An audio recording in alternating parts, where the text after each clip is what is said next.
people to try and correlate or explain the votes requested and the numbers that are being asked of us. So, for instance, Canada Border Service Agency, the vote amount is, on 1B is $971,000, but in the Border Services Agency, it's $3.4 million. Similarly, with CSIS, it's a vote request of $13 million, a Canada Service Intelligence Agency of $12 million, and it goes on. The only number that correlates to the vote request is the Canadian Mounted Police External Review Committee, which is 639 in both instances.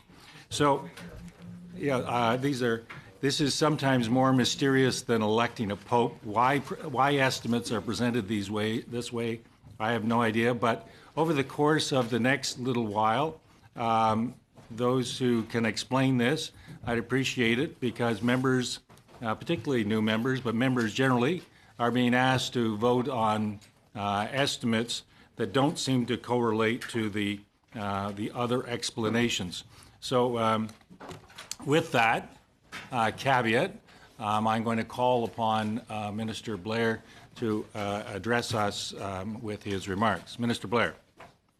Thank you very much, Mr. Chair, and good morning, honourable members. And I'm very pleased and honoured to have the opportunity to appear before this committee. I have had the privilege of coming before you before in a previous capacity when I was the Minister of Border Security and Organised Crime, and today is my first appearance, as the Chair has mentioned, in my new capacity as the Minister of Public Safety and Emergency Preparedness.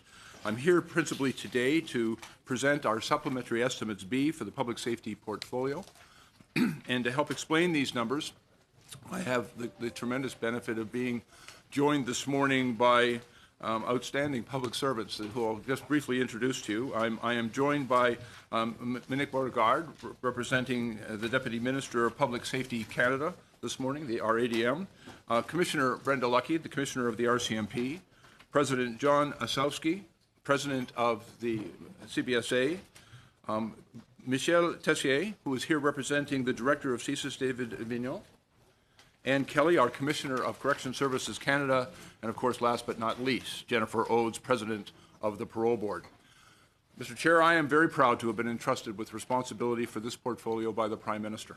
I feel sometimes like I spent my life getting ready for this job, and I'm proud of the professionalism and dedication of all the officials and all of the members that they lead, who work so hard to protect the safety and security of Canadians each and every day. Mr. Chair, the threats that Canada faces are numerous, complex, always evolving. And as a government, we are committed to ensuring that those who work in the public safety portfolio have the resources that they need to respond swiftly and effectively. And these supplementary estimates that we present to you today reflect that commitment.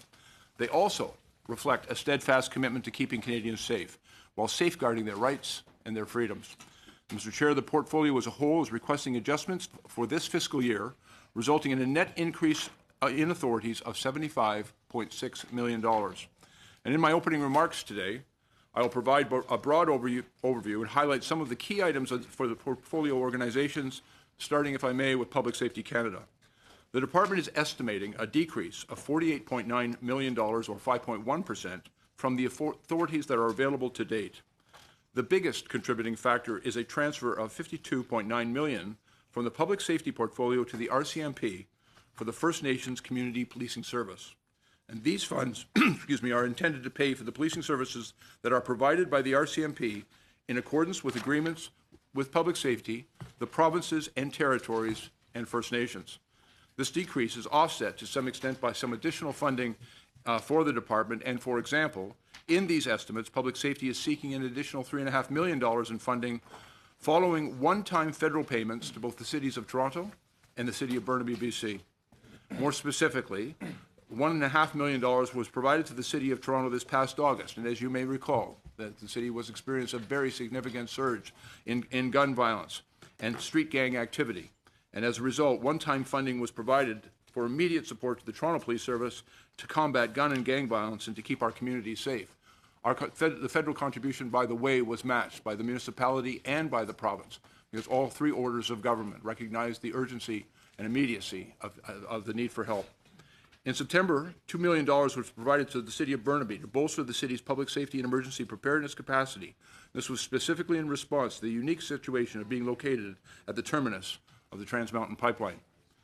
The department also anticipates receiving transfers from other federal organizations, including just over $750,000 from D&D for the Anishinaabe Police Service to police the former Camp Ipperwash, $300,000 from Canadian Heritage for Canada's anti-racism strategy, and nearly $231,000 from Transport Canada for investments in important search and rescue coordination efforts across the country.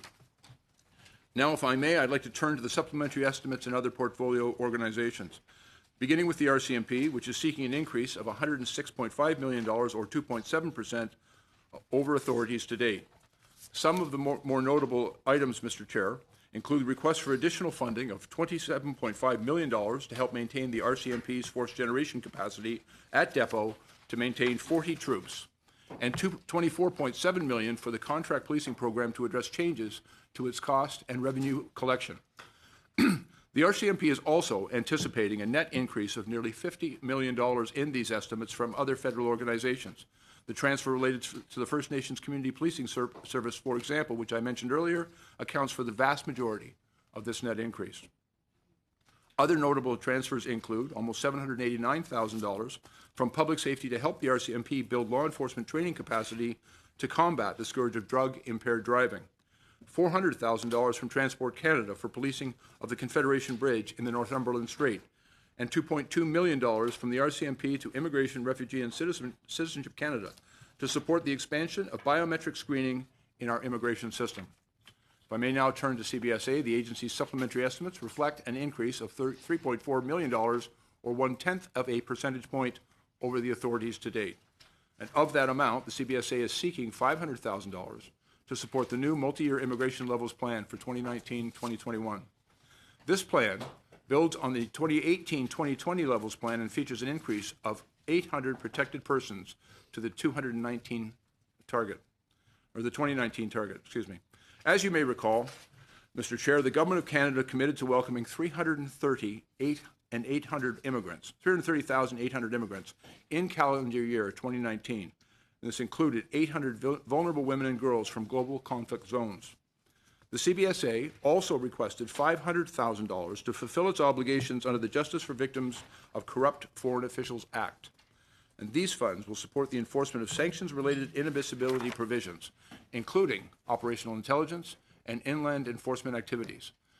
The CBSA's estimates also reflect a number of transfers to and from other federal organizations, including $2.1 million from IRCC to share the cost of the air carrier support centers, which assist commercial air carriers in determining whether passengers possess the documentation required to travel to Canada, $1.7 million from the RCMP to administer the import requirements under the Firearms Act, $900,000 to Transport Canada to establish the Passenger Protect Program Operations Center, which will support the program's centralized screening and the resolution of airline calls from any potential matches, and finally $800,000 to Global Affairs Canada to help support departmental staff which are located at Canadian missions abroad. Moving on to the Parole Board of Canada, it's seeking an increase of $1.7 million, or 3.4% in these estimates. That increase can largely be explained by a request for $1.3 million in additional funding to implement measures related to expedited pardons for simple possession of cannabis. When an application is submitted as complete, the average processing time for a cannabis pardon application is 7 days. And finally, Mr. Chair, estimates for CSIS and the RCMP External Review Committee are also included in your documents today. These are just a few of the items in this year's supplementary estimates B for the organizations in my portfolio. Mr. Chair, as you can see, it's a vast portfolio. It expands all aspects of keeping Canadians safe, from national, cyber and border security, to policing and combating crime, to emergency preparedness, and beyond. I'd like to take the opportunity to express my utmost confidence in the skills and abilities of all of the employees and members of each of these organizations that make up the portfolio, and in their leadership. I will also do everything I can to ensure that they have the tools and resources that they need to do their jobs. And with that, let me once again say how pleased I am to have the opportunity and privilege of making my first appearance before this newly constituted committee. I look forward for the opportunity to work with all of you over the course of this parliamentary session. Thank you, Mr. Chair, And we are now happy to answer the questions of the committee members. Thank you, Minister Blair. I go back to my earlier remarks. The pluses and minuses between the ultimate, the request and the amount to be voted on is not publicly available until you referenced it in your speech, and only there partially. I take objection to the presentation of the way in which the numbers are presented. They're based upon publicly available information that members were able to read up until 8:45 this morning. It's very difficult to follow the, if you will, the bouncing ball. So I wonder whether you have any chart or summary of the number, as you know, of the numbers on the votes, as to how you get from 971,000 out of 3.4. I'm sure it's available. I'm sure it makes sense. I'm sure it adds and subtracts, but there isn't a person at this table who is being asked to vote on this, on these numbers, who could actually tell you how that number is arrived at. So I don't want to disrupt the normal flow of questions here, but if between now and when we are asked to vote, you or your officials can march us through the numbers so that the votes that we make at the end of today will actually be votes that are understood by the members. I don't think that's an unreasonable request. So with that, I'm going to turn to Mr. Morrison. No. Oh, I'm sorry. Mr. Palus. 6 minutes.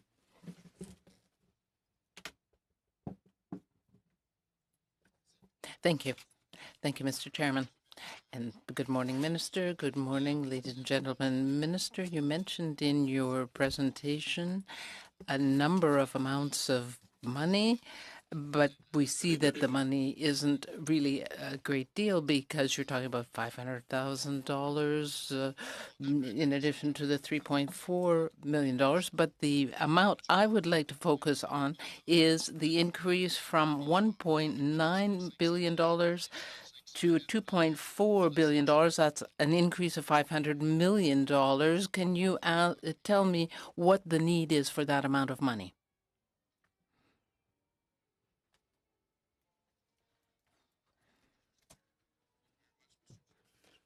To the specific details of the CBS budget, I mind if you might indulge me in turning to the president of CBSA to provide that explanation. Certainly. Thank you, Minister. I think what we're, and Mr. Chair, what we're really talking about here is money that may have appeared in previous estimates, and it's finally showing up in these documents. The net amount for the supplementary estimates for us this year is $3.4 million. And to the Chair's question, I could actually provide that clarity. So the actual new money, the adjustment... Mais monsieur, c'est mon temps de parole actuellement, je m'excuse. Sorry, I only have a short time, so you can certainly answer the chair's question.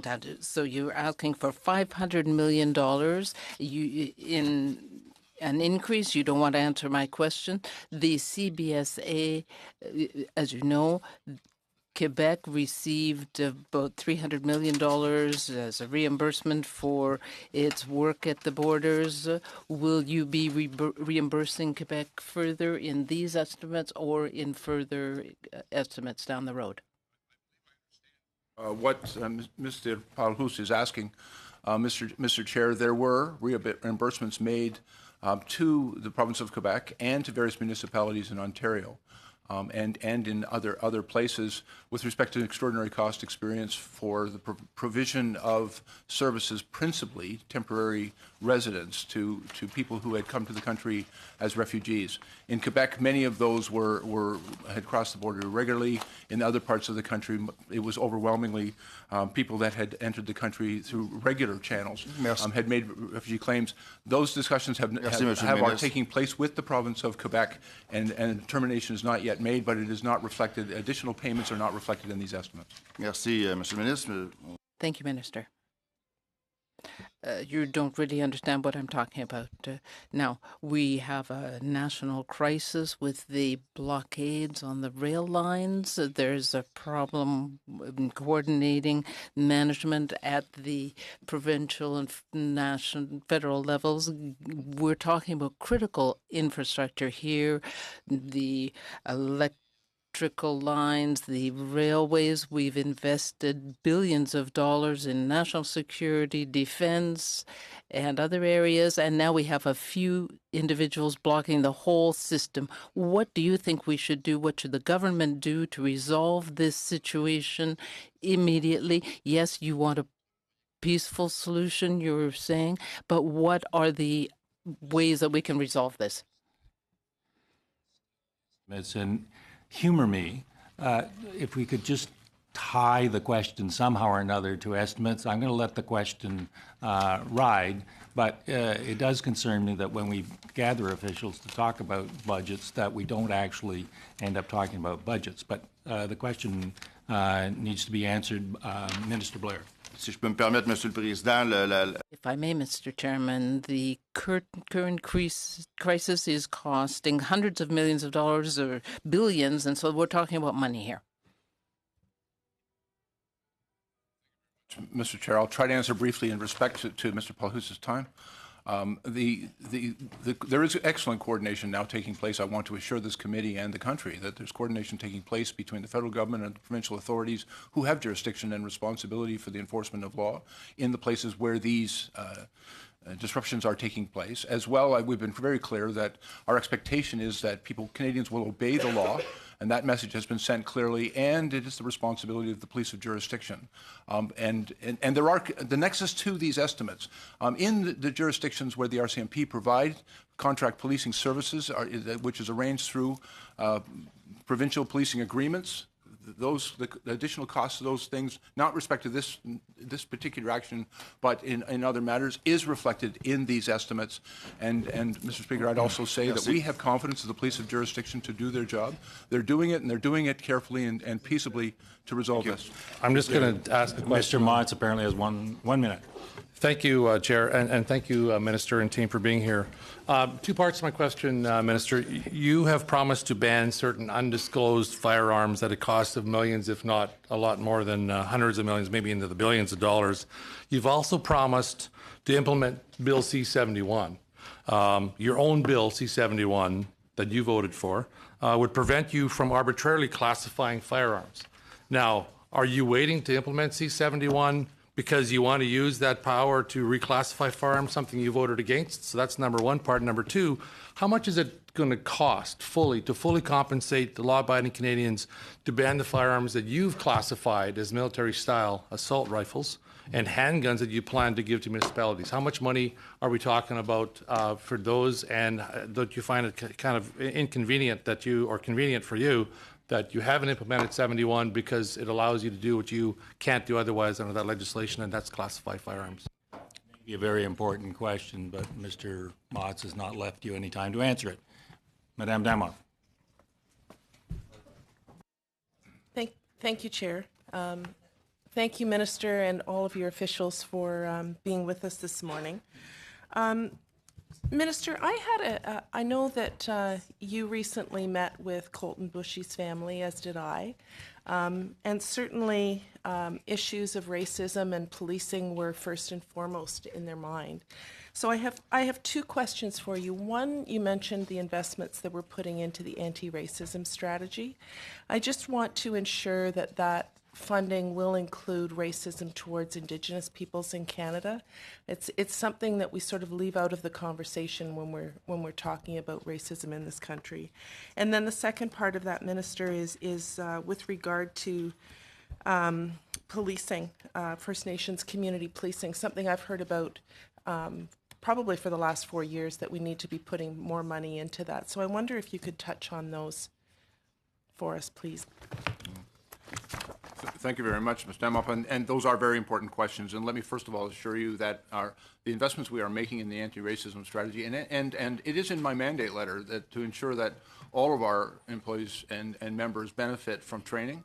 on bias and eliminating bias and racism from all of the services that we provide. But I think we have a greater responsibility in the country to address hate and racism in all its forms, including anti-Indigenous. And if I also may just very briefly, I did meet with that family, and what was also very apparent to me is that we need to be very thoughtful about victim support services. And very broadly, because it was the pain of that family was quite apparent in the meeting that I had with them. With respect to First Nations policing, I actually am very proud that within my mandate I have been directed by the Prime Minister to make additional investments and improvements. The work of the First Nations policing program it's apparent that we need to invest in it, and let me just, if I may, speak to that. We are currently exploring how best to advance these commitments to ensure police officers and services all have the necessary tools and resources to do that. And these commitments build upon previous investments that we've made of $291 million over 5 years, which is a commitment we made in 2018 for the First Nations policing program to improve officer safety. And within these estimates, Mr. Chair, if I may bring it back to the estimates, we're seeking a transfer of $52.7 million that will go to the RCMP from Public Safety Canada for the First Nations Community Policing Service. And this will pay for police services that are provided by the RCMP, because First Nations policing is in some jurisdictions provided by Indigenous Police Services and in many others by the RCMP. But through these mean estimates, we are seeking $167 million for the First Nations program overall. So, Minister, I know you won't have this number with us, but perhaps Commissioner Lucky could provide us with numbers at a later date of how many people working in those First Nations community are in fact Indigenous. I know there's been active outreach to try to recruit more Indigenous peoples to join the RCMP, so I don't expect you to have that number right now. The second question I have for you is with regard to unfounded cases. We know that the Globe and Mail did an extensive study on that. Actually, where I'm from in Halton Region had one of the highest numbers of unfounded cases in Canada. And we are not serving survivors of sexual assault well by the policies that had been in place. And in some cases, it showed artificially low incidences. And I know that there's been a lot of work done within your department and have brought in a new uniform crime reporting survey. I'm wondering if you could tell us a little bit about that, Minister, and how it will improve the service that survivors of sexual assault receive, and also change the way that reporting is done on sexual assaults. Yeah, thank you very much. This is a critically important question. No victim of sexual assault should be treated with anything but respect and dignity and compassion.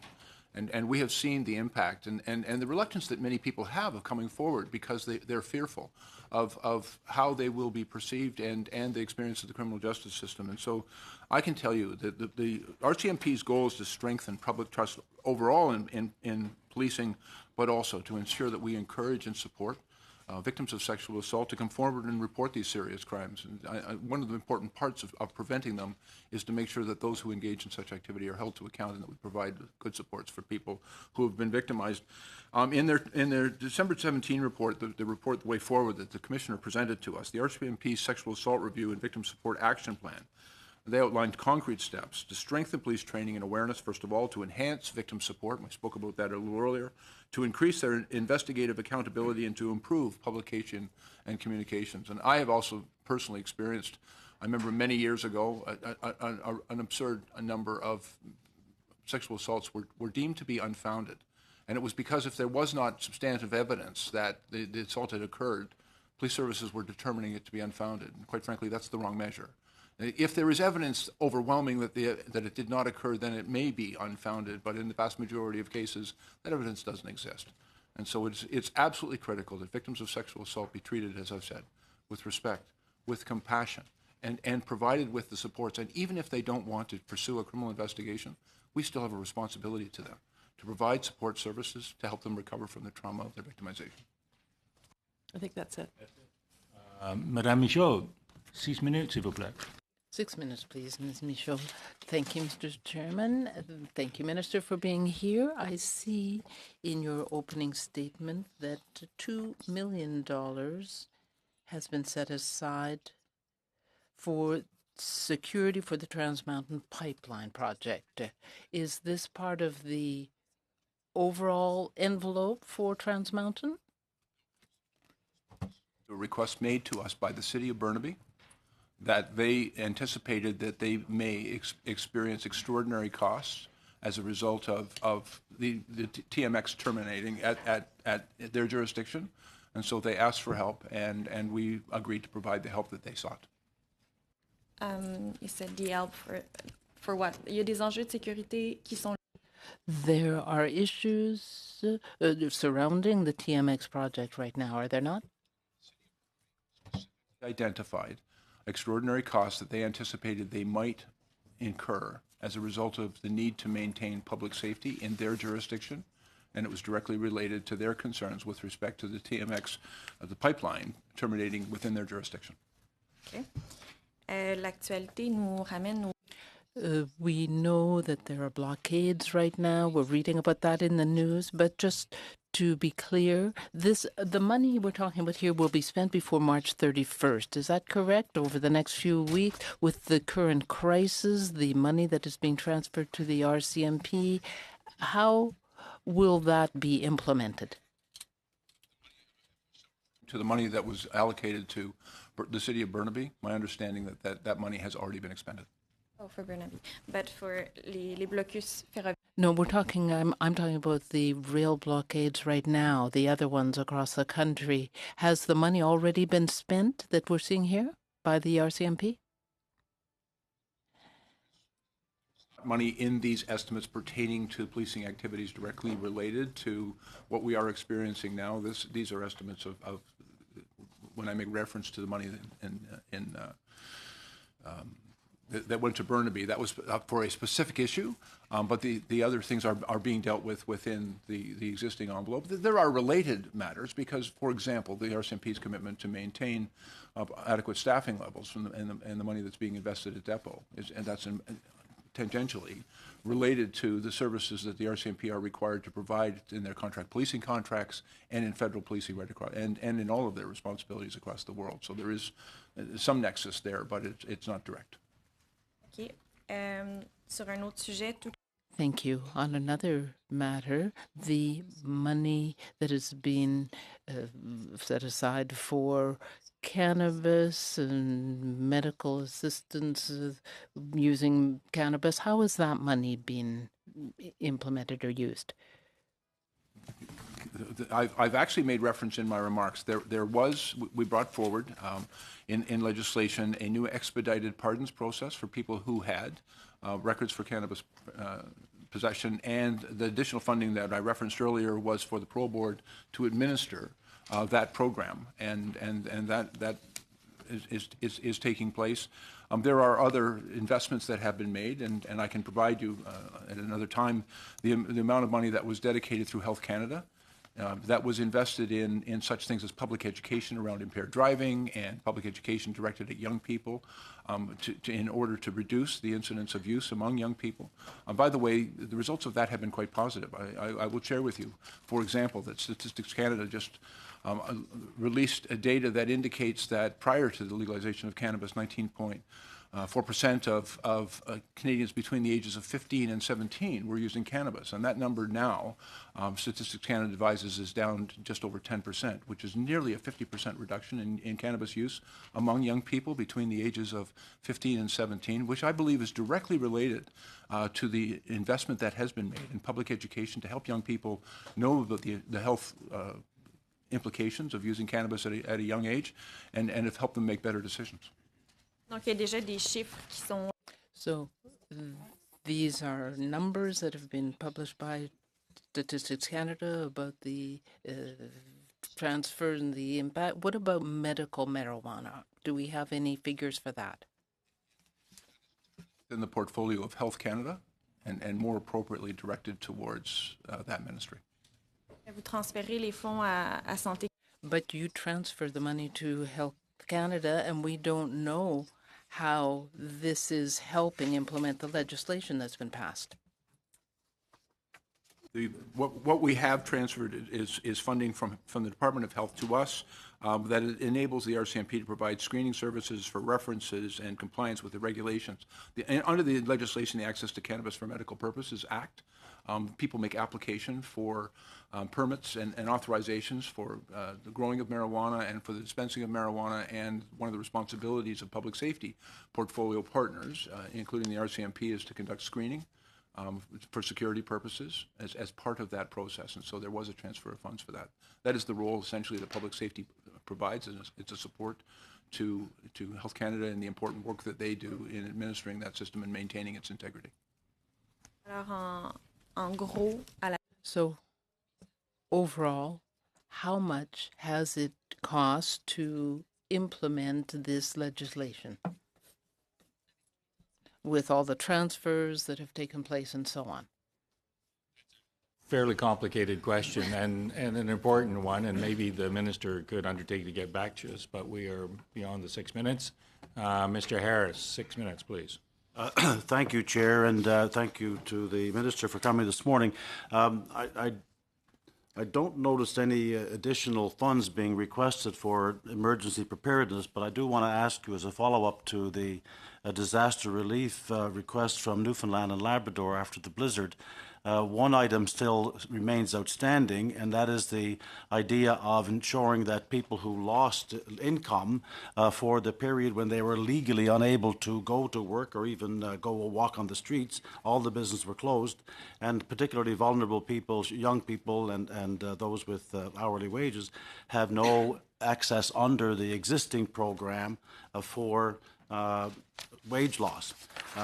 Could you advise the committee whether any other efforts have been made to find support for that particular problem, which thousands of people have been affected by, particularly a lot of young people who have vulnerable jobs and need that money for essential items such as rent and food and upkeep? Thank you for an important question, and we did have the opportunity to communicate and work together on responding to, for example, the most recent snowstorm in St. John's, which was very impactful, and I was very proud that the federal government was able to work with the provincial government in Newfoundland to provide support services as required, and we responded very quickly. I am also aware that the province of Newfoundland will be making an application. They gave notice that they intended to make an application under the DFAA program. And that is usually administered as a result of requests through the province to us. We have not yet received that request, but when it comes, it will be processed. And there are things that the federal government, through that DFAA program, which is the area of my responsibility, that we are able to address. There may be other matters, Mr. Harris, where other considerations of other departments may be made with respect to EI payments, for example. So can I cut you off? Of course, because you're telling me the things I already know. The things I want to know are about this specific issue of income loss. Have you been making any other efforts to find ways of solving that? Other than discussions with the province of Newfoundland on what their requirements, but they have not specifically identified that as a need that they are requesting assistance for, and in any event, it would not be encompassed within... Specifically excluded? It's not encompassed within the program that I'm responsible for administering. Well, so the answer is that there's no other efforts underway to solve that problem, I guess. Well, let me be very clear that the province of Newfoundland would initiate those efforts, and I don't yet know at what stage they are in that. But I would not wish to mislead you and suggest that work may not be ongoing, but it's work that they would be doing. Well, no. Okay, well, then I shall ask them whether or not they want that, because I think they've been talking about that for some months now, and you're telling me they're not talking to you about it. That surprises me. Moving to another point, some questions were asked about the RCMP enforcement of blockades, and I want to ask about the Wet'suwet'en events, not only of this year, but specifically last year, where complaints were made about the approach taken by the RCMP, the militarization or apparent militarization of the operation, and other complaints. I understand that there's a report, an investigation by the RCMP into that process, and a report for some reason taking an awfully long time. Are you aware, have any report been made to you on the investigation into the complaints that were made, and some of them were public, into that operation and how it was conducted? First of all, two parts, if I may. I have been made aware and briefed on the work that has gone on with the RCMP, with the Wet'suwet'en hereditary chiefs, and more broadly with that community, working very collaboratively and closely with Premier Horgan's government. That has been taking place over several months, and there was, a great deal of engagement. The injunction that was made by the courts in British Columbia was issued on December 31st. And there was a very extended period of discussion and negotiation that took place involving the BC government, the RCMP, and the hereditary chiefs with respect to its enforcement. More than 38 days of discussion before the first enforcement action was taken. And that was done. It was resolved peaceably. There were no injuries, and my understanding is that the policies and procedures and training of the RCMP were followed in this matter. I am also aware that there is a complaint being conducted by the independent complaint review body, and that has not yet been completed, and I would await the results before commenting on that. Have any idea when that might be forthcoming? That would have to be asked of the independent review commissioner. CRCC. Well, speaking of the CRCC, there is a request for additional funding here. There's one of the outstanding issues is the fact that there's some 300 or more cases underway that haven't been dealt with. I'm concerned about that, and I guess you must be as well. If we're going to start adding on to that responsibilities of that commission by changing the name and including Canadian Border Services with another 14,000 employees whose work may be subject to this activity. Do you see?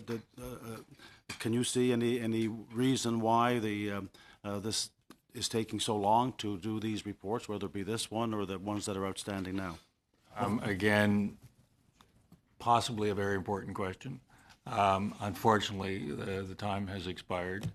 I just caution members, if they're going to ask a question towards the end of their time, they should leave time left over for the minister to respond. Mr. Morrison. Thank you, Mr. Chair. Thank you, Mr. Minister. Article 5 of the RCMP Act gives you the authority to use the RCMP, especially during crisis and other situations. Can you tell me, does the RCMP have the right to go on to any Indigenous territory in Canada? The questions are somewhat nuanced, and under the RCMP Act, they are the police of jurisdiction in places where they are governed by the provincial policing agreement that is in place. And like police officers all across the country, they have a responsibility. And we talk about rights, but I think it's more appropriate to talk about responsibility. They have a responsibility to provide policing services, to serve and protect the people of their community, and they are guided in that by the law. And so when you talk about the right, and the law determines their ability. My question is actually more related to, do they have the right to go on to those territories? A simple yes or no would be fine. Well, and the question, I think, is more appropriately stated that they have a responsibility to provide policing services throughout all of the places where they are the police of jurisdiction. Okay, thanks. And maybe one more question with the RCMP, and this does have to do with budgets because it is all money. On the service standards for the RCMP, and maybe the commissioner might want to answer this. What exactly are the service standards for an RCMP member with an illegal blockade? If I may, Mr. Morrison, first of all, that is an operational question, and because of that, I will defer to the RCMP commissioner to provide a response. Good morning, Chair. Mr. Chair, we have a specific policy that we have created specifically for Indigenous blockades. Of course, enforcement is the last option. It's about dialogue and trying to find a peaceful resolution to the blockades in the circumstances, and it's no different than what's happening currently with Wet'suwet'en. Okay, great. What about with a Supreme Court order? When there is an injunction, we have the discretion of a couple of things in an injunction, mostly about the timing and the intensity. So we can decide when and how we will enforce, even though the injunction is in place. That's the discretion we've been given. Okay. I think it may be some assistance, and I would direct Mr. Morrison to the RCMP Operating Manual, Chapter 55.2, entitled Aboriginal Demonstrations or Protests, which sets out the RCMP's policy and procedure. I don't want to take up too much of the committee's time, but I would reference him to that policy. He may find it helpful. And I would like to table the policy on blockades as well. Mr. Chair, another question I have is regarding CBSA, Mr. Minister, and that's the funding you're asking for. Is there any of this funding that's going to be diverted or go into a contract for the CBSA employees? I think it's been a few years since they've had a contract. I know a lot of people in my area are concerned. I just wonder if some funding is anticipated to go towards the employees. And again, a substantial portion of CBSA's budget, of course, is directed towards salary, but issue with respect to salary is an issue with Treasury Board and contract negotiations, and I would reference, it is not reflected in the estimates we bring before you today, but is more appropriately a question directed towards TB. Okay, and maybe back a little bit to C-71, which of course could cost a lot of money depending on the buyback program.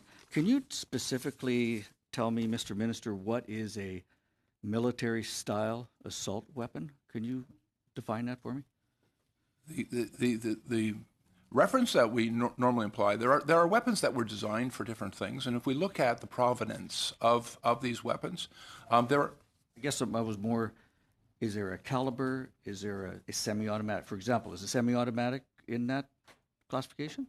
It may be, but not necessarily all semi-automatics. And again, I think I would sort of reference you back to when I say military designed. I think that's a very important part of this discussion. So that weapons that were designed for use by soldiers, not for hunting and not for sporting activity, but by soldiers, for soldiers to kill enemy combatants. Weapons that were designed for that purpose, I believe, should be used exclusively for that purpose, and they have no place in a civil society. And we've seen some tragic incidents in Canada, but also around the world, where such weapons have been used because of their efficiency in killing people. I was rather hopeful that we could have some nexus to what the study is, but you've been very disappointing, Mr. Morrison. Had that on the record. Yeah. Okay, Mr. Iancono. Thank you, Mr. Chairman. I would also like to thank the Minister for being here this morning. Minister, I regularly hear the concerns of my constituents about money laundering and the threats that brings. We know that criminals are laundering money. This increases the cost of living for Canadians.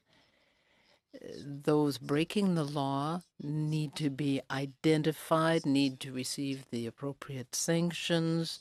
We need to strengthen our legislation in this area, but we know what the Conservatives did during their 10 years in office. They cut everywhere, including the RCMP.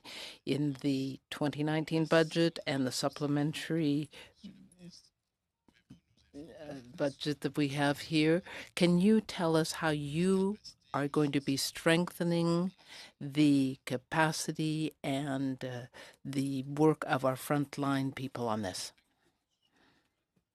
First of all, let me say that money laundering is a significant priority for our government. It's a priority for me. I actually worked in this area for a very long period of time.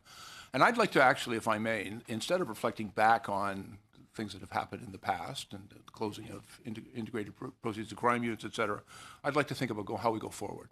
I've had a number of discussions with BC officials, for example, the Attorney General David Eby, Dr. Peter German, who was formerly the commanding officer in British Columbia has done a very comprehensive report for them and identified some key areas where improvements can be made.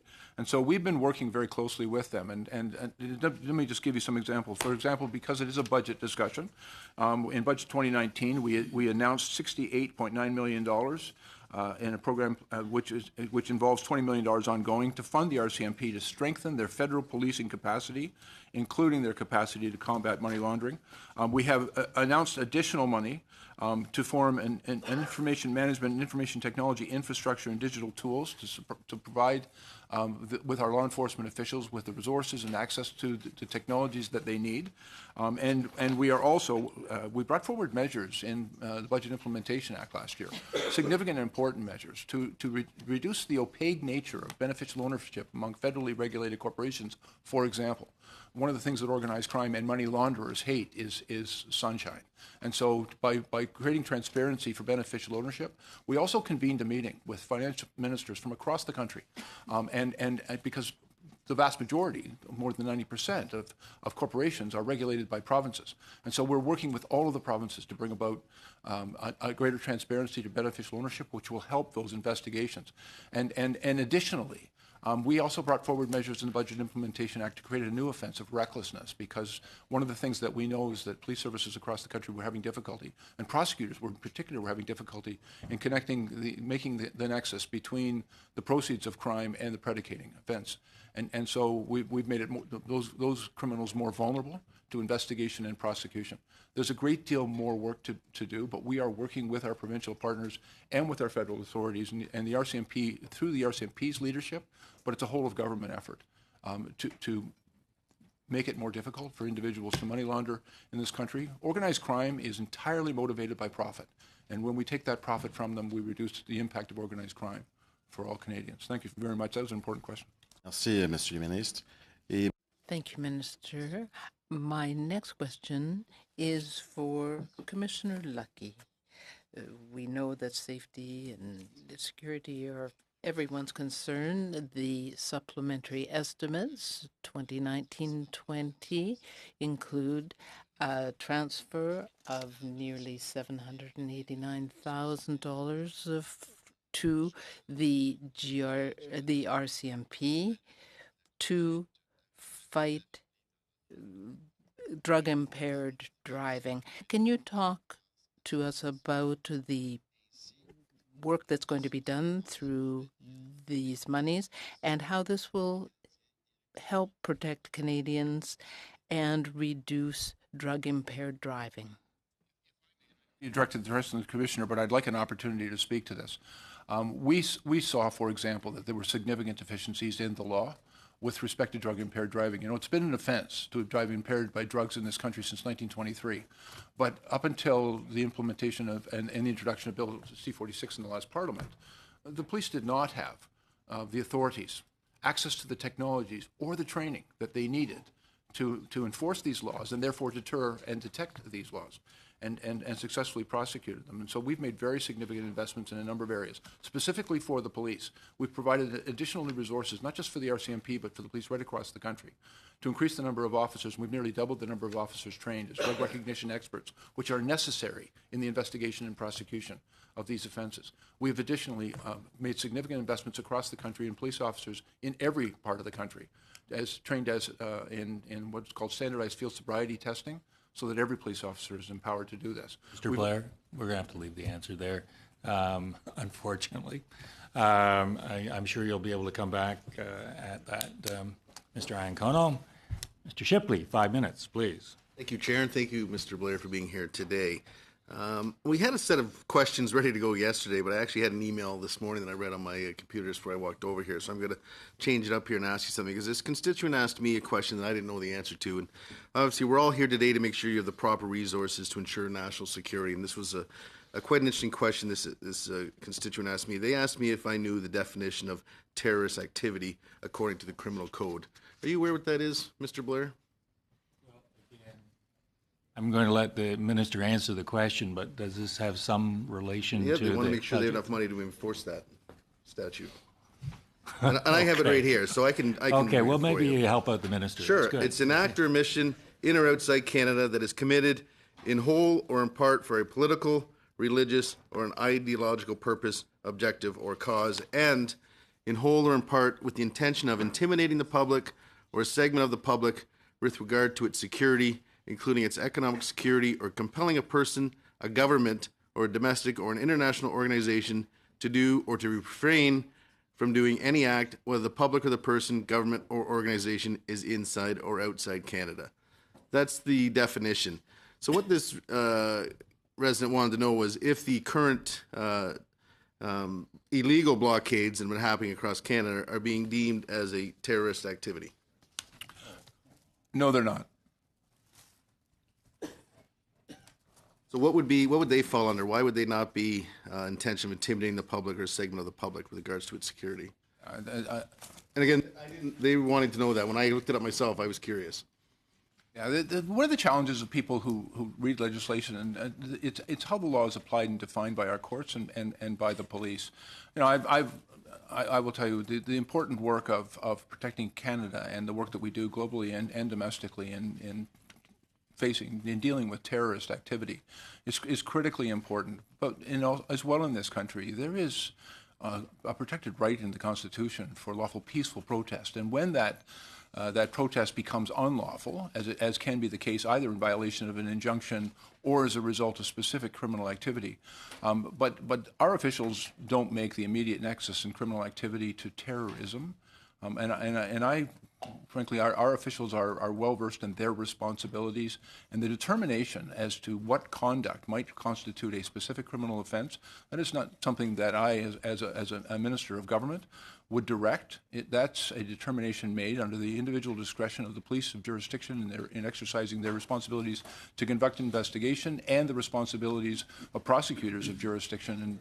And so I would not leap to that determination, but leave it to the police and to our prosecutors to determine whether or not any conduct meets a threshold of that level of criminality. And I agree definitely with proper civil demonstrations. I'm all for that. But when we're seeing certain things like I saw yesterday with burning goods on rail lines across Canada, I thought that may have crossed the line. Exactly where are we determining what's crossing the line then, Mr. Minister? And again, I've got to be a little bit careful. I was asked this question yesterday, Mr. Shipley, and as the minister, I do have a responsibility to leave it to the police of jurisdiction in the exercise of their discretion to determine and investigate criminal activity. So I avoid pronouncements in defining that activity in respect to the criminal code. I think it's very appropriate that I be careful in doing that because I do not want to interfere with the operational independence of both the police and our prosecutors. But at the same time, that was terribly unsafe, deeply concerning. I have confidence in the police to deal with it appropriately. Agreed. And I'll give my last minute to Mr. House. Merci, Doug. Monsieur le Ministre. Thank you, Doug. Minister, on Tuesday, the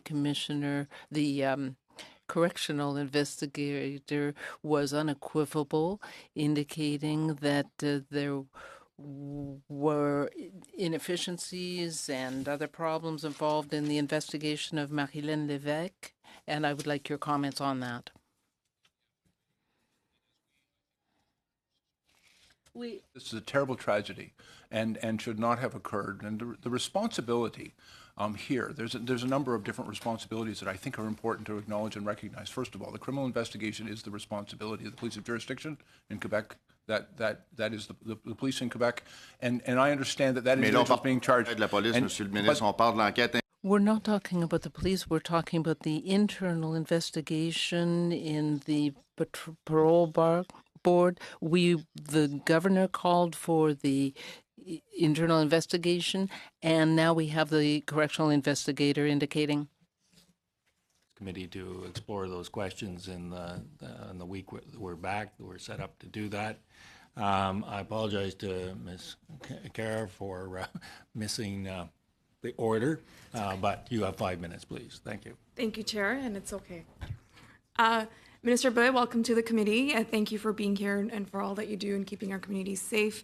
Minister, I know as a GTA member of Parliament and as a former Toronto police chief, I know you're very familiar with the region of Peel. Peel Police Minister in 2018 in their annual report, stated that gun violence has been a major problem for the region. In 2018, police said they seized 259 firearms and investigated 504 potential shootings, an increase of 18% since 2017. Minister, as a member of Parliament from Brampton West, I've personally met families, have read stories of the tragic impact of gun and gang violence in our communities. I know there's no one simple solution. We need a comprehensive and holistic approach. And I know our government has made significant investments to combat gun and gang violence, specifically in the region of in GTA. Can you elaborate on those investments and the impact in our communities? And for the sake of my constituents that constantly ask me, how is it that the federal investments that we make actually flow into our municipalities, into our regions, and into our communities like in Brampton? Thank you. Thank you very much. I'll try to be very quick, Mr. Chair. First of all, we committed $327 million, for example, in 2017 to provide funding to police services right across the country. And that includes the RCMP, but also CBSA, and also municipal and Indigenous police services across the country. $214 million of that. I can speak to the federal dollars, probably that might even be more appropriate, Mr. Chair, because we did make investments in the RCMP to increase their capacity to conduct investigations both in their jurisdictions of responsibility, but also because it's organized crime investigations into the gangs responsible for smuggling, stealing, or diverting these guns is an important part of their work. But we had $214 million specifically allocated to municipalities. Under the agreement, we have tried to work with the provinces across the country to provide that funding. We do that by providing, for example, in Ontario, $65 million to the province of Ontario. And it is then Ontario's responsibility to determine how best to allocate that within their jurisdiction. And as we know, that was actually, there was some difficulties in getting that flowing efficiently. The money was made available to the province, but getting it out. But I was very pleased to meet with the Ontario ministers in Brampton, in front of the Peel Regional Police Headquarters in your area, and where we announced the $54 additional million that they agreed to accept, and they announced at that time 17 different projects that they're investing in, and that money is now beginning to flow. And it's important to support the police, but it's important to do more. You know, we've listened very carefully to communities, and we have in our platform, and again, I don't want to get ahead of the budget, but it is our intention to make significant new investments in communities and in kids, because we've also heard that, you know, it's not an issue of policing, but you've got to address the social conditions that give rise to this violence. And so we'll be making significant investments, and we intend to work more closely and directly with communities and municipalities to make this money not just flow quicker, but more effectively, to get it where it'll have the best account. And I also think we have a responsibility to produce good public value for these investments for Canadians, and we need to be able to demonstrate the return on that investment. And the best way to do that is deal more directly with the organizations responsible for making those investments. And of course, that's not all we're doing. We've also heard the importance of, you know, interdicting the supply of guns that are coming into our community, and so we'll be making efforts to strengthen gun control laws to keep guns from being stolen by requiring stricter storage measures, to keep them from being diverted by providing them with the police authorities and resources to detect and therefore to prosecute such offenses. And also, we've made very significant and continue to make significant investments at the border in CBSA officials, but also in technologies and in our investigations to deal with those organizations and individuals responsible for smuggling guns into the country. And so we are doing work to interdict the supply of guns, but also doing work to reduce the demand for guns. And all of those investments are important and necessary. Thank you. If I have a minute. Minister, my second question is about cybersecurity. We know more Canadians are relying on information technology, which has made us more connected than ever before, but that also poses the question of vulnerabilities for hackers to exploit. And we know cyber crime has grown by more than 100% between 2014 to 2018, according to StatsCan. I know in Brampton, my colleagues and I worked very closely with Ryerson University to fund a cybersecurity catalyst, which is a national center for cybersecurity in Brampton. Minister, can you tell me exactly how our government is fighting cybercrime and keeping Canadians safe? Thank you. In 10 seconds or less. Yeah, we're investing $201 million to bolster Canada's ability to fight cybercrime. We're creating an RCMP, National Cybercrime Coordination Unit, and perhaps in the next session, the Commissioner will be able to provide you with more detail. Okay. Thank you, Minister. Thank you, Member. Madame Michaud, the final 2.5 minutes goes to you. Merci, Monsieur le Président. Thank you, Mr. Chairman. I would like to talk a little bit about the parole board.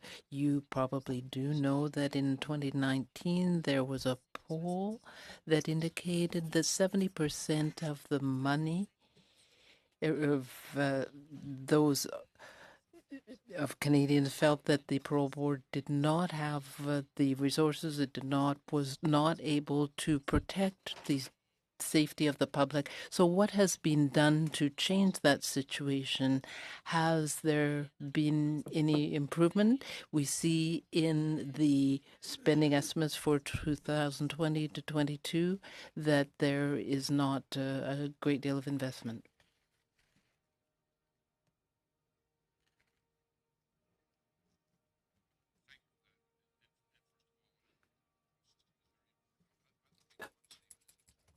The chair, if you wanted to add any additional things.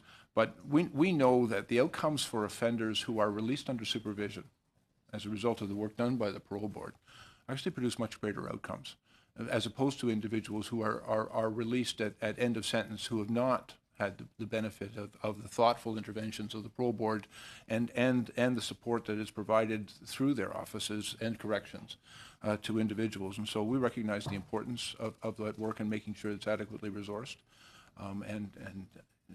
So if I may turn to the chair as well. Yes.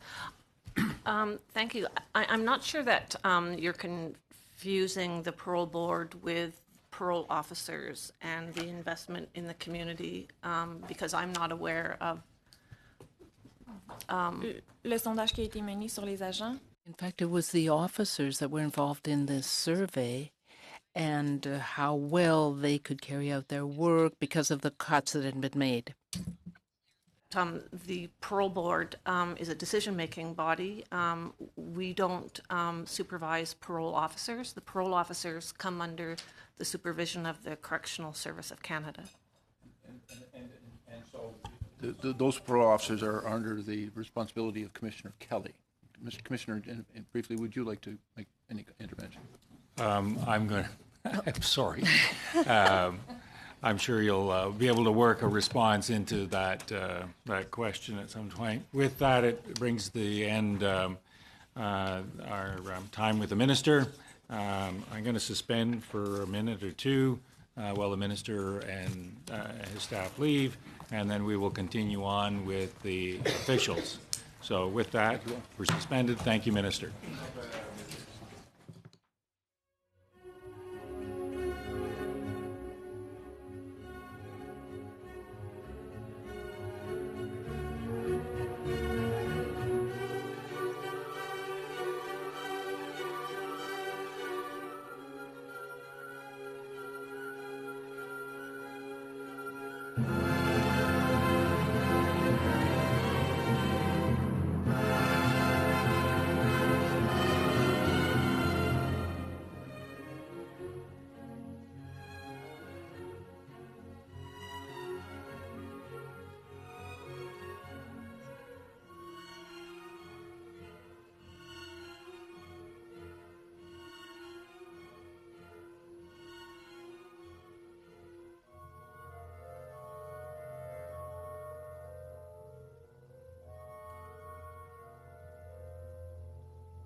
to ask members to vote on the supplementary estimates B. Based upon the information that is in the public realm, and even with the minister's tangential explanation on some elements, there won't be a member at this table who will actually be able to explain his or her vote.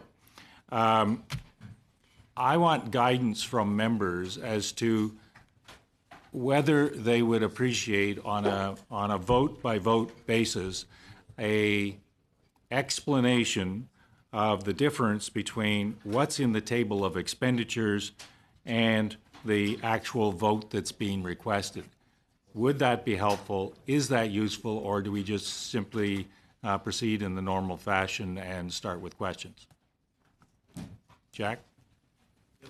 Chair, I am supportive of your concerns about the information available to us.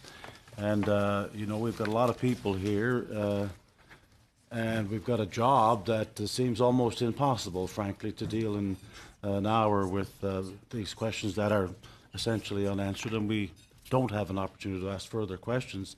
If we're going to do that, we're not going to have an opportunity to answer further questions. I, for one, am not prepared to vote on this at the end of this meeting, based on the lack of information that we have. We have an opportunity to ask questions, yes, we'll do that. But if the information is inadequate, then I think those responsible for presenting this information ought to do a better job, and we'll come back and vote on it another time. But I'm not prepared to vote yay or nay on these estimates today as a result of the lack of information. You realize that they'll be deemed voted anyways. But having said that, this is going to keep on coming up. There'll be sub-Cs after this, then there'll be mains, and then we'll go back A, B, C again. And I take the view that the reconciliation of the two numbers is an important reconciliation so that we all know what we're voting on. So with that, is it the will of the committee just to proceed in the normal fashion? And I'd call upon Mr. Paulus, I guess. Is that just let me get a sense of the committee. Mr. Chairman, I missed the beginning of your question. You want us to vote immediately? Is that what you're saying? I want from the officials, insofar as they're able to do so, a reconciliation between the vote number and the table of expenditures number. And I know you've spent hours looking at this, Mr. Paulus, but the table of expenditures, for instance, on the Canadian Border Services is $3.4 million. The vote number, however, is $971 million. And there is an explanation. Do you want that explanation? En partie, oui, effectivement. Well, yes. There are, of course, technical questions about the estimates. As I said to the minister at the beginning, he talked about $540,000 or $500,000 for the, and it's not very clear. So.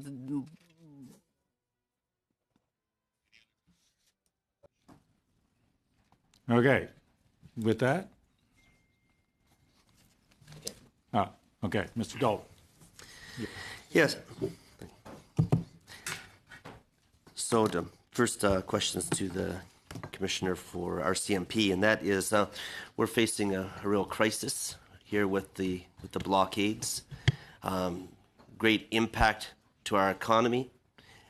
Thousands of people are getting laid off. I talked to somebody yesterday that was having to lay off in my own community, Maple Ridge. I'll be having to lay off a number of people, and commuters are being impacted. I wonder if you could comment on a police force that seems to be unable to, or unwilling to apply the rule of law across Canada. Well, what I can say in our jurisdiction, thank you for that question, in our jurisdiction we are applying the law. We had an injunction just in mid-February for the road, the Morris Forestry Road in the Wet'suwet'en Territory, and we did discussion and eventually we enforced the injunction. The discussions for us are always not if we are going to enforce a injunction, it's how we're going to enforce it and when we're going to enforce it so we can get the most peaceful outcome. And that's exactly what happened. We were very patient. It took several days, and we cleared the forestry road as per the Supreme Court injunction in BC. Thank you, Commissioner. It seems that when we get one blockade cleared, there's others that are popping up all over the place. And it just seems like we're doing whack-a-mole. And I think that Canadians are absolutely, totally frustrated, have had it. And we just believe that it seems like Canadians would want some definite action. It seems that this isn't happening with the RCMP. And I would like to know if this is a decision that is being totally independent of the Minister of Public Safety, or if this is strictly a decision of the RCMP. And I'd also like to know how this is impacting police morale. In our jurisdictions, we have been enforcing all of our injunctions in all of the blockades. I cannot speak specifically to other polices of jurisdiction. Currently, we have no blockades up in RCMP police in our jurisdictions. This is having a huge effect not only on the economy and on Canadians, and it is having an effect on reconciliation most definitely. And for our officers, they know what kind of job they're asked to do, and with the right support and the right equipment, they do that job. So the morale is good. Thank you, Commissioner. Turning to the SNC Lavalin situation, is the investigation continuing into the political interference of the potential political interference of the Prime Minister and members of his team and cabinet into the SNC Lavalin prosecution, or has that been suspended since you've been unable to access information due to cabinet confidentiality? Let me say that we are straying into the realm of political questions. The minister was here to answer political questions. The officials are here to answer questions pertaining to the estimates. So I'm losing my sense of humor. If you could ask questions pertaining to the estimates, particularly how we're going to reconcile the votes with the expenditures table, that would be useful. Asking officials to answer quasi-political questions is well, Chair, I don't necessarily agree that that is a political question. I believe that this falls fully under the jurisdiction of the RCMP. The chair does consider it a political question, so you're more than welcome to continue with your questions. But, yes. Okay. So if you can let us know, is the investigation continuing at this point? We, as police agencies, we never speak about whether or not we are investigating something. It's only until it comes into the public realm of charges that we are able to disclose that information. But we never do disclose whether or not we're in the midst of an investigation. Thank you, Commissioner. Last question has to do with border security and the coronavirus. This is spreading throughout the world. And wondering what are the specific measures that have been taken in the past few weeks since the outbreak regarding the coronavirus to protect border agents of Canada who may be exposed to the disease. Yes, thank you, Mr. Chair. Happy to answer that question. So officers are trained to screen for all types of diseases all the time, whether it's measles, coronavirus, anybody that's feeling ill when they present themselves at a port of entry are dealt with appropriately. With respect to the coronavirus, we've been taking advice from the Public Health Agency of Canada with respect to how to manage the situation, and so far that's being done very well. So what specific measures are being taken to also to protect travelers at the border and airports in case of the pandemic, which is in case of, it's actually happening. There's even in Italy and other places, there's cities that are being quarantined. Many different measures. So once again, based on the scientific advice from the Public Health Agency of Canada, we have an enhanced screening question on the machines when you come into the country. Depending on your answer in terms of where your travel has been, if you've been coming from China, particularly Wuhan or Hubei, then there would be a subsequent interaction with us. Advice is given. You're presented to a PHAC officer for an assessment. You're given a mask and a kit to make sure that if you do develop symptoms afterwards, you know what to do to make sure that you're isolating yourself properly and protecting from further infection. So it's a very robust process that we put in place. And do we have all the necessary equipment, the masks, the temperature gauges, everything at the necessary border crossings? Absolutely. Thank you, Mr. Dalton. Mr. Iancono. Monsieur le 6 Président. minutes. Alors, Monsieur Osson, Mr. Osowski, in the 2019-20 supplementary estimates, we have approximately $2.1 million in additional funding for Citizenship and Immigration Canada as support for airlines that have worked between the CBSA and the airlines. Can you tell us how this money will be transferred, and can you give us an example of a mission that would have access to these funds? Thank you for that question. The transfer from the Department of Citizenship and Immigration Canada to share the cost for the Air Carrier Support Center. So this center is staffed by border service officers who take calls from airlines when there's a question with respect to an electronic travel authorization or some other documentation or identity issue that we resolve with the airline over the phone to make sure that the passenger can either continue or further work is being done to resolve the matter.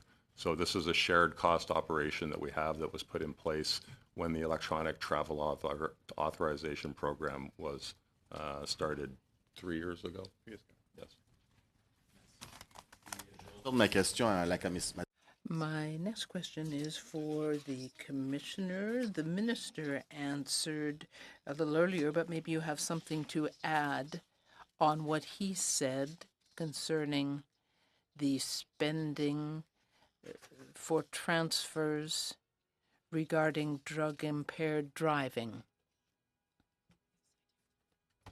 Question. I'm just going to refer to my notes. Much of the money that we received was not only to train, we trained RCMP members, but we trained the trainers. So we also provide support for all police agencies. So it's a very specific type of training, drug recognition experts. So to have that training, we tried to train more officers so that they would be able to detect. So a lot of that was spent on that. And then, of course, we got into drug instruments that can detect a yes or a no, and money was spent on that as well. Merci. Thank you. I'll give time to my colleague now. Question on cybersecurity and cybercrime. We know that cybercrime has grown by more than 100% between 2014 to 2018, according to StatsCan. So can you elaborate a little bit on what our government is doing or what the investments that we're making to fight cybercrime and keeping Canadians safe? Thank you. Absolutely. Thank you for that question. As part of the strategy, there's approximately $201 million over 5 years, which is and $43 million per year ongoing, and that is to bolster our ability to fight the cybercrime. And this includes the support of the creation of the RCMP National Cybercrime Coordination Center that we refer to as NC3. And the mandate of the NC3 is to coordinate Canadian cybercrime investigations and collaborate with international partners.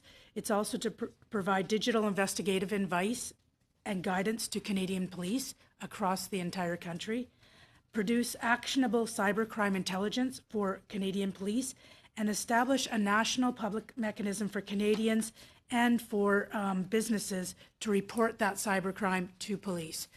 There's also an additional, we established 2 additional cybercrime investigative teams, both in Milton and in Montreal. In addition, there has been, I believe, additional funding, $78.98 million over 5 years, and that's for the enforcement of cybercrime from the RCMP. And you talked about the RCMP Coordination Center, and where is that? Where will that be located? Is it in Ottawa or? Can't tell you. No, I'm just Okay. kidding. I'm just kidding, of course I can. It's in Ottawa. Okay. Did you want to do another one? Sure. My next question's for Correctionals Canada. Earlier this week, we had Dr. Zinger who came in to speak to his annual report, and I want to talk about his recommendation number 10, and it says that in consultation with the Canadian Human Rights Commission, CSC reviewed staffing to better reflect on the diversity of its offender population. CSC should examine complaints against staff grounds of discrimination and develop an action plan to address gaps. Can you comment on what CSCC is doing to do just that? Well, certainly we actually keep stats, complaints, and grievances from offenders around those issues, and we follow up on them. I don't know what in particular the OCI was referring to. It was about the staffing. The staffing should better reflect the diversity of its offender population, because there were, I believe, I don't have the notes on me, but in terms of for black inmates, the complaints were much higher than some of the other inmates. So this is something we're working hard at because, as you know, both Indigenous offenders and Black offenders are represented in our institutions. As you know, Indigenous offenders now have reached 30%. In terms of Black offenders, it's 8% as opposed to 4% in the Canadian population. For Indigenous offenders, in terms of recruitment, we're actually going to the Indigenous communities, speaking with them, changing the way that we even receive applications, because oftentimes they may not use technology. And same thing for recruiting also Black personnel as well. So we're working hard at that. We're going to have to leave the answer there. Thank you. Madame Michaud, 6 minutes back. 6 minutes, Ms. Michaud. Thank you, Mr. Chairman. I want to come back to the Parole Board of Canada because I didn't get a full answer earlier. Perhaps the chairperson, Ms. Odes, could indicate. Now, 70% of officers said they couldn't do their work properly. They didn't have what they need. So what is being done to train and coordinate those officers? I can answer that question. There are two types of parole officers. There are those that are in institutions, and there are those that are in the community. Inside the institutions, the ratio is 1 to 25 in minimum security, 1 to 28 in medium, and 1 to 30 in high security in maximum. So they have to take into account the time that they're available to do the work, the time they need to write the reports, and to deal with offenders in the communities, different types of supervision. And as well, they have to travel. So all of that has to be taken into account, and that tells us what resources we need in the community. We work with our partners in the unions on this, and we review the formula every year. Inside the institutions, we want to come up with a similar formula. So we did a survey in collaboration with Statistics Canada, and so we're going to use that to help come up with a similar formula that as we already have for the community officers. The officers receive a 4.5-week training period initially, and then they receive a week every year. Do you intend to increase that? Because it seems, especially when we look at the investigation into the murder of Marie-Hélène Lévesque, we know that there were problems. Are there going to be more investments? Well, as you know, there is a joint investigation committee that is looking into all of the circumstances of that case, as well as at the policies to see whether they were followed, the legislation and the training. So if we need to come up with more training and give it, we will. Do you think that there has been a lack of funding? Is there a need for more funding? No. It is based on our resources. We use a formula that is reviewed every year to determine our resource needs, and we work with our union partners on that. Thank you. I want to come back as well to witnesses that we had that gave us a number of recommendations on the correctional services. We were told that there was quite a toxic climate, and also that the priorities weren't well identified. What would you have to say to that? Well, as the Commissioner of the Correctional Service of Canada, I can say categorically that we have a respectful, healthy climate without harassment. That is our priority, and a great deal has been done to work toward that. The Auditor General has made recommendations, and we now have a national strategy that is more comprehensive and will be finalized. We will have a final version of it by the end of March. We also have a respect campaign that is divided up according to theme.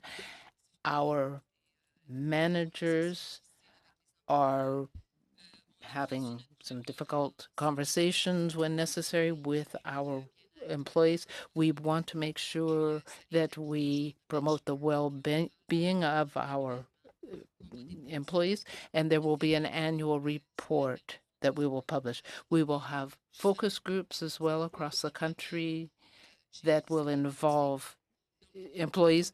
I chaired 2 of those groups myself. So we are doing a great deal, and this is a priority.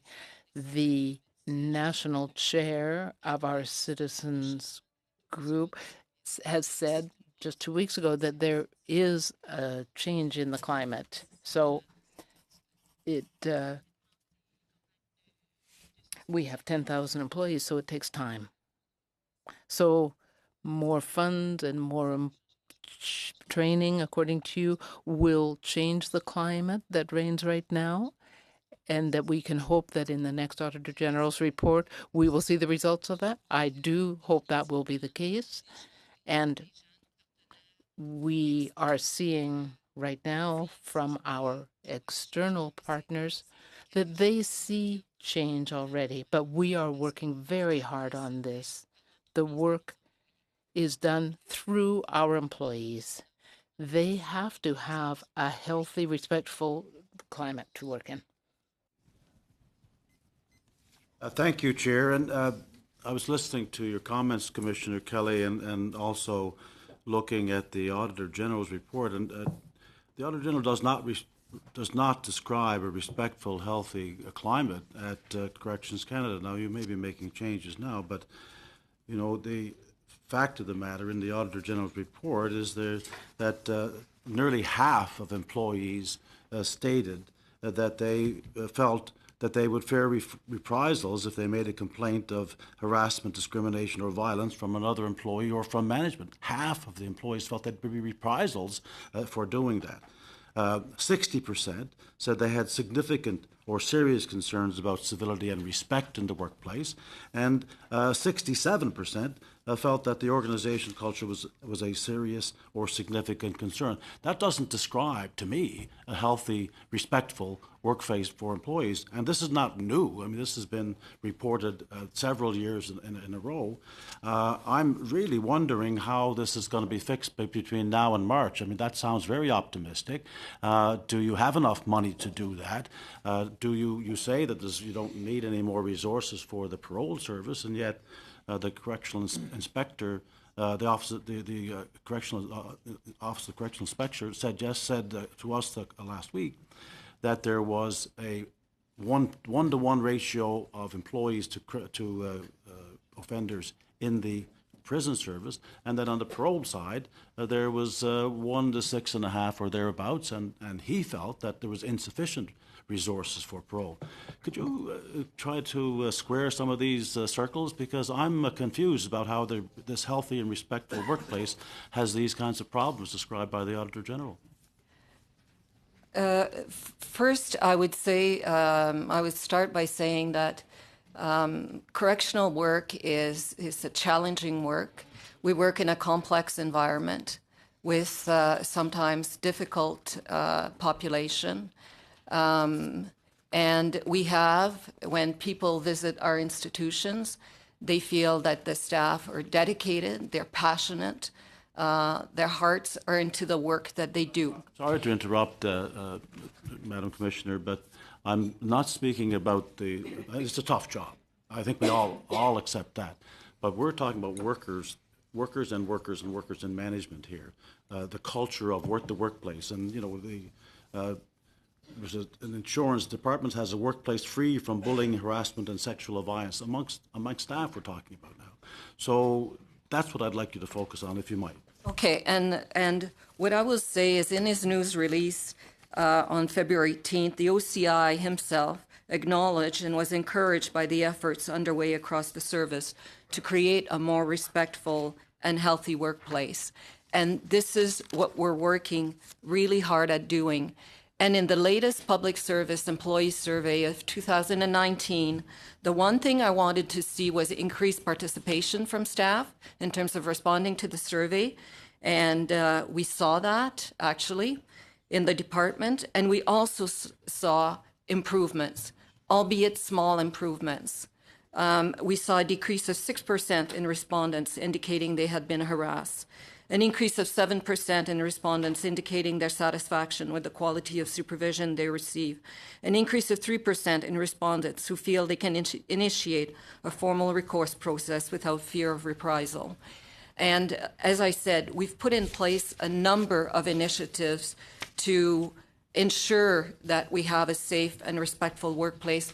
And when I say that by the end of 2020, what we're going to have, or by the end of March, is what the OAG recommended, is a national comprehensive strategy for workplace wellness and employee well-being. Because the OAG recognized that CSC had many activities that had been undertaken, but we didn't have an overall overarching strategy. And that's what we've been working on. I say an improvement from 6% for lack of concern about reprisals would still leave you with 40% who are concerned. And I just, if you bear with me for a moment, if you've declared to this committee today that you already have a respectful, healthy culture at Correctional Services Canada, then that seems to contradict the needs that have been described and the fact that you have to have a comprehensive strategy to deal with it. So you're not there yet, are you? You're not there. No, what I'm saying is, for me, it's a priority that we have a safe, healthy, respectful workplace. We have the report of the OAG. We have the OCI that has said some things, and that's why we've put in place a number of initiatives that we hope are where we're going to see improvements in a safe, healthy, respectful workplace in CSC. Well, I hope. Yes, there is more work to be done. I hope that happens, because one of the concerns was that there was a lack of will to actually do it. And this has been an ongoing situation.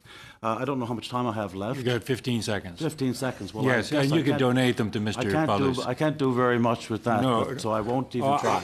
I have absolute faith in your ability to do something with 15 seconds, Mr. Harris. But thank you for that.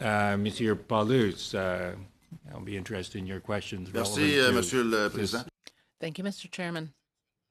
In the current estimates, Ms. Kelly, you say that you have enough money, but only 6% is going to work on the ground. So I want to understand why there is an increase in people being released on parole, even though we don't have all the resources. We had Mr. Galez, who killed Marie-Hélène Lévesque, murdered her, and the problem is we are being too hasty in releasing people on parole, and we don't have the resources in place. Why do we have to let them go, let them out on parole if we don't have the resources we need?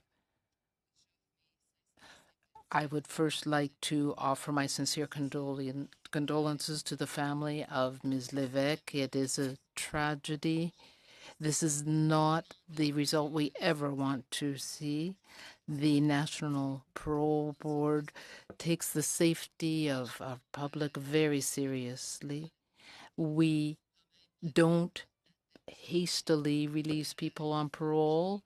They have to meet criteria. They have to follow their release plan. They have to show that they have made progress, and then it is up to the parole board to decide. But if there aren't enough resources, can't we say they have to wait? There's no obligation to release them on parole. If we don't have the resources to supervise them properly, can't they be kept inside? No. Offenders have to be ready. Our mandate is to prepare offenders, and this is what we do through our work and our programs. And once they are ready, often they will be provided with opportunities to go out. So offenders that meet all of the criteria and are ready to leave, but if they don't have proper supervision once they're outside, then that's a problem.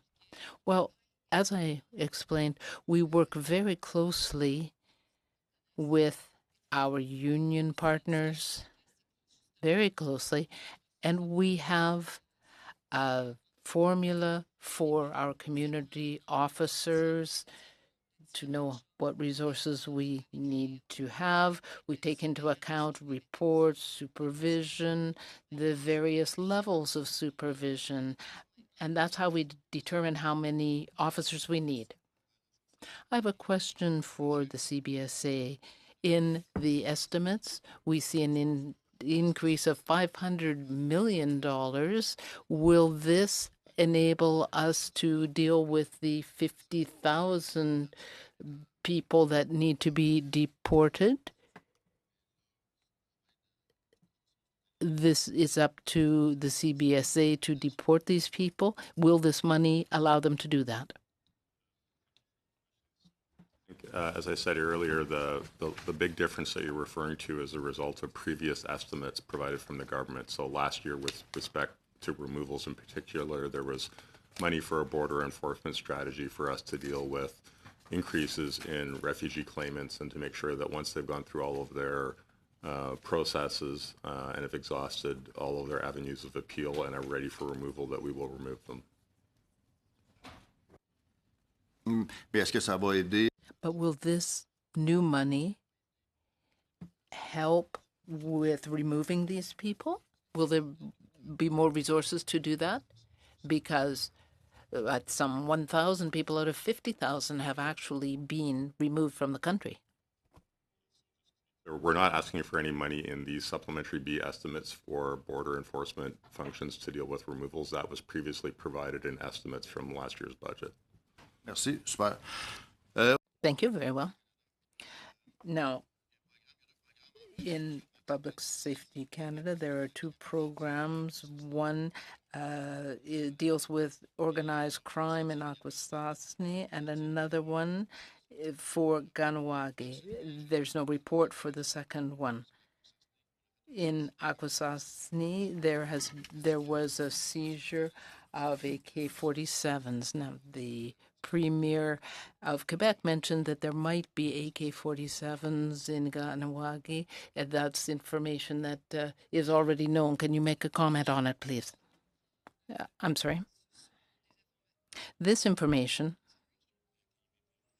A comment because Mr. Paulus is out of his time. This information is detailed information that comes under the police, and I will have to look at what information we have right now at public safety. So the information is available. I would like to have it tabled. Mr. Lightbound, 6 minutes. Microphone, please. Considering the parole board, Ms. Odes, the $1.7 million in the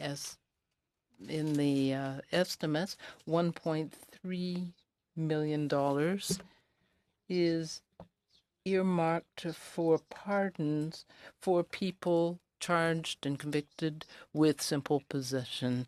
I would like to hear from you about the process and how that is going. The 7 days. We have implemented a expedited process for pardons. I'm just going to, for these pardons, just get here.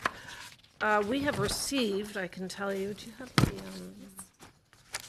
381 applications? We have received 381 applications so far since the law passed. We have accepted 215 of those applications. We've returned 160 applications as they were either ineligible or incomplete.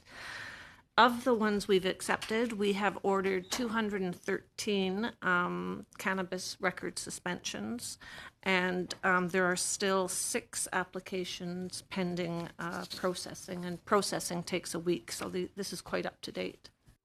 OK, donc les sommes supplémentaires vont être utiles pour... Will these estimates, the additional funding, be useful for that purpose?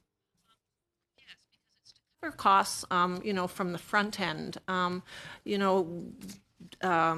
training of staff, developing an application, a new application form because it's a total new expedited way, looking at, running everything through sort of plain language editors, all of the outreach, working with our partners in terms of, letting them know how to help people apply.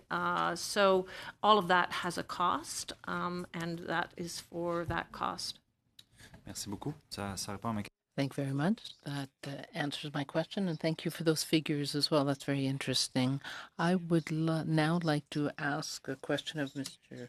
Moore about the air passenger protection program. We know that in the past, people were often refused access to the airplane if their name was on the no-fly list. There's an indication of a transfer of $900,000 from Transport Canada for the passenger protection program. Could you elaborate a little bit on how that money will help improve this program? Thank you very much for your question. To Public Safety, who own the policy around Passenger Protect program, but this transfer is relating to the setting up of the call centre, which will deal with airlines around when they have hits on the database. So it was given to us in the Treasury Board submission, and we are now passing it over to Transport Canada, who will be setting up the actual centre. Oui, donc si je peux ajouter, I could also ask that with respect to public safety and Transport Canada, as well as the CBSA, we are working on programming that will help passengers who might have a similar name to someone on the no-fly list, as we call it. We're working together, the 3 organizations, to implement computer services to enable the CBSA to have the resources it needs. We have Transport Canada as well involved so that people would have a number. Those are my only 2 questions. I know that my colleague has a question as well. Mr. Morrison, 5 minutes. Thank you, Mr. Chair. Yeah, I have a question with the RCMP, of course. Not that that's any surprise. I'm really happy to hear that you're putting 25 million into contract policing. This is probably for the Deputy Commissioner as well. 27 million into the increasing depot to 40 troops. What is the vacancy right now in, say, Alberta, Saskatchewan? Because I'm really interested in the rural policing side of this, and that's where I'm going to get to my question. Absolutely. What I can say is that funding, we've never been funded fully in our budget to be at 40 troops. It's always been about 18, so every year we need a top up to get to 40. But regarding your question on vacancy rates, we have had an unprecedented lower vacancy rate, which we've worked hard on because we can't control soft vacancies, which we call. So last year we ran 1.5%. I'm talking about across Canada. I can't specifically speak to Alberta, but across Canada we went to a 1.5%. Okay, yeah, because the concerns I've heard are Saskatchewan and some of the rural areas, and some of the concerns are your amalgamation or closing detachments and hubbing, where the community is the last person left in the community is usually the RCMP officer.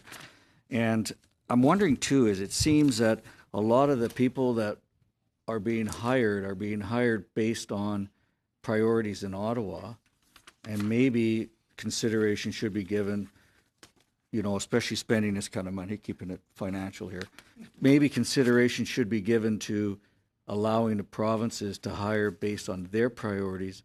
That way you'll hire individuals that will want to reside in some rural communities where a lot of people aren't familiar with that. The way we process resources is absolutely is the province who decides how many resources they can afford. It's not Ottawa-centric by any means. When a province can afford certain amounts of additional resources, they will make that request to Ottawa and we will fill that. In regards to changing some of the service delivery models, it's actually not a cost-saving measure in many cases. It's to increase the service delivery in some of those areas by a fly-in model or by a hubbing is in order to maximize the resources in those areas. Sure, I guess, but my question again was, how about letting the provinces hire based on their priorities? And they absolutely do. Do they? Yes, absolutely. So the province of Saskatchewan will hire based on the priorities of the province of Saskatchewan, not based on priorities of Ottawa or federal. I'll just use that word, federal. No, any of the cadets that go into the training academy are for the contract policing environment. And so, like I said, the cadets will come in, they choose where they want to go. We try to accommodate that. But as far as how many resources we can send back to each province is dependent on their budget. And if they don't have the funds to allow for additional cadets, we can't simply give it to them. Yeah, I understand that. Thanks very much. One quick question and for CSIS. I noticed that you've asked for $7.2 million to improve core technical capabilities. Could you just comment briefly on that, please? Certainly, and thank you for the question. And I just do want to take the time to apologize for the director of CSIS who fell ill, and I'm his replacement today, but thank you. Yes, it's basically CSIS, of course, needs to stay modern in terms of its ability to do its work and to respond to its mandate. And with that comes our ability to have the tools and techniques and technological solutions to be able to do that. And so that money is to help us in that domain and to keep us.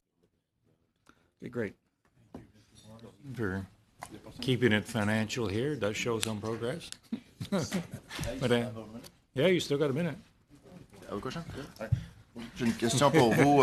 have a question for you, Ms. Tessier, about the 5G technology. Do you know whether we already have Huawei 5G technology?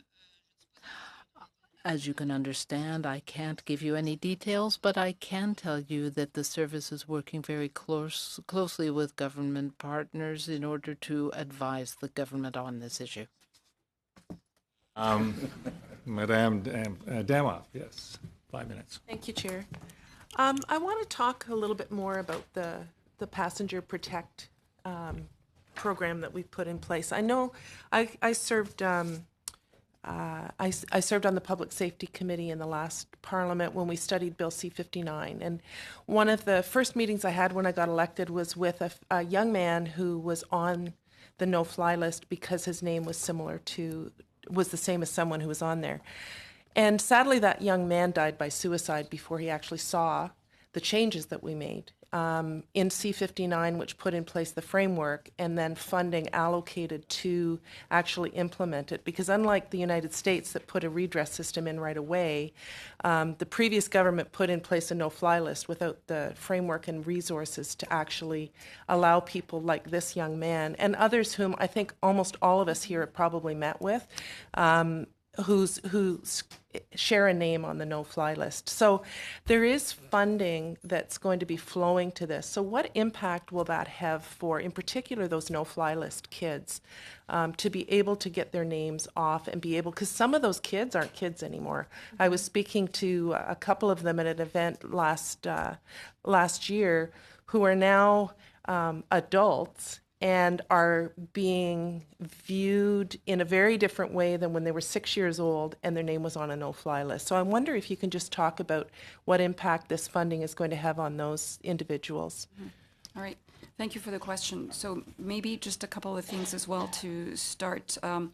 It's not about getting their names off. I think a lot of the individuals that you're referring to are very likely not listed, but just happen to have a name that is very close match to somebody who is listed. So it's not about getting their name off.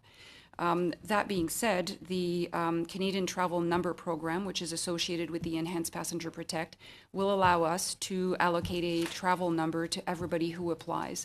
So, and we have been doing a lot of outreach with, for example, the No Fly Kids group and other stakeholder groups in Canadian society, and they are all very aware. Those who are interested are very aware of the progress of the program and that there will be a Canadian Travel Number program established. So when we roll this out, it will allow any one of us around here, any one of us who who feel that we have had issues traveling in the past, to apply for a number. If the issue is linked to the no-fly list, the SATA list, that number will allow us to deconflict ahead of traveling, so upwards of 24 to 48 hours upwards, to work with CBSA and the Transport Operations Center to then deconflict that passenger from the number to the flight manifest, and then be able to recognize that that person is not listed, and then allow that person to do what we all do, which is pre-check-in electronically, and then just sail through the airport when we get there. So that is what the program will allow us to do. Of course, if the person who applies is actually listed, then there's another mechanism that kicks in, which is already in place. And then for those individuals who happen to actually be listed, it is because they have met the threshold to be listed. And in those cases, there is a recourse process for them to follow. I'll also clarify that in Bill C-59, we have brought in a legislative amendment that allows the minister to also tell parents whether or not their children are listed. And so, because before that, the minister would have been contravening the law by telling anyone. So. And I understand the families were quite pleased with that. I only have a minute left, and Commissioner Kelly, I was going to ask you something else, but there have been a number of questions here about the conditions for people who are working in our prisons, and you've provided quite a fulsome answers, but something you didn't touch on is that the last Parliament we brought in Bill C-65, which means that employees in our institutions do not necessarily have to report the if they are experience harassment and abuse. It does allow them to go outside of their direct superior, which was certainly the issue at Edmonton Max, where it was. I won't get into that because you won't have time to answer. But will C-65 help to solve some of the issues that were there before? Well, I think my understanding is Bill C-65 will require employers certainly in workplaces, to respond to reports of harassment and violence and to give employees the choice of an informal resolution process or a neutral third-party investigation, and which will result then in recommendation. And if the employee opts for the investigation, then the employer is obligated to implement the recommendations from the investigator. Thank you. We're going to have to leave it there, and I want to thank all of you for your testimony. And I want to seek guidance from colleagues. As you know, at the beginning of the meeting, I raised a reconciliation issue. And the reconciliation is between the votes and the table of expenditures, which in only one instance is actually reconciled. I know there are answers to this reconciliation issue because in the case of the Canada Border Service Agency, they told me in the break that they can quite easily reconcile those numbers, as can, I'm sure, all of the other departments. So the question is, colleagues, do you wish me to call the vote and the present state, or do you wish me to defer the vote pending a reconciliation of the numbers? Point of order. Yes. You did make reference to it deeming to have been passed at a certain point, but that certain point is not at the end of today's meeting. No, I agree. So ultimately, these will vote whether this committee votes on it or whether it doesn't, because there is a deemed vote at the end of the day. But there is a principle here. Yes.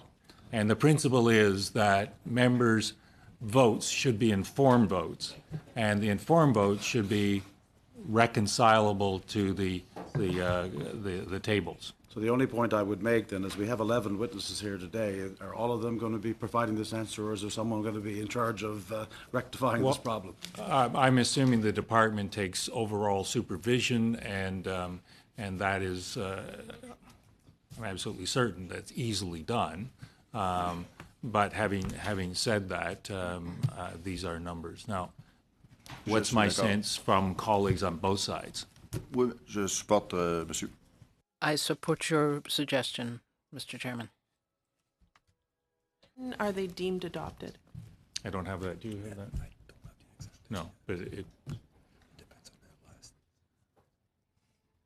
it's dependent on the last supply day. And we Which don't know is, when that is? yes. So this may all be a moot point. They may end up being deemed adopted. May be deemed regardless. adopted in regardless. I think if we, even if they are deemed adopted, I think that we need to establish a precedent at the beginning of this Parliament that members need to know what they're voting on, and we don't.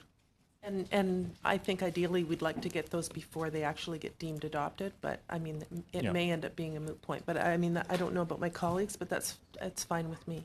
Okay. So, Mr. Harris.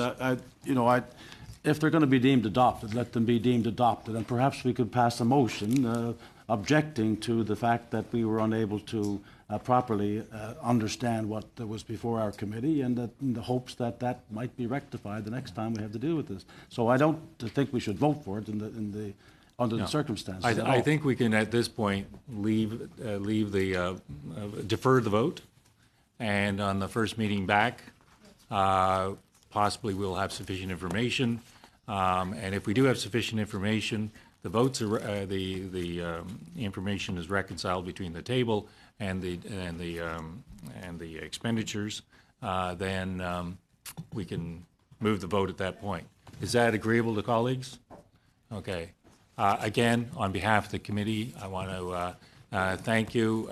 Your testimony is most informative and helpful, and I dare say that over the course of the life of this committee and the life of Parliament, we'll be seeing all of you. So, thank you again.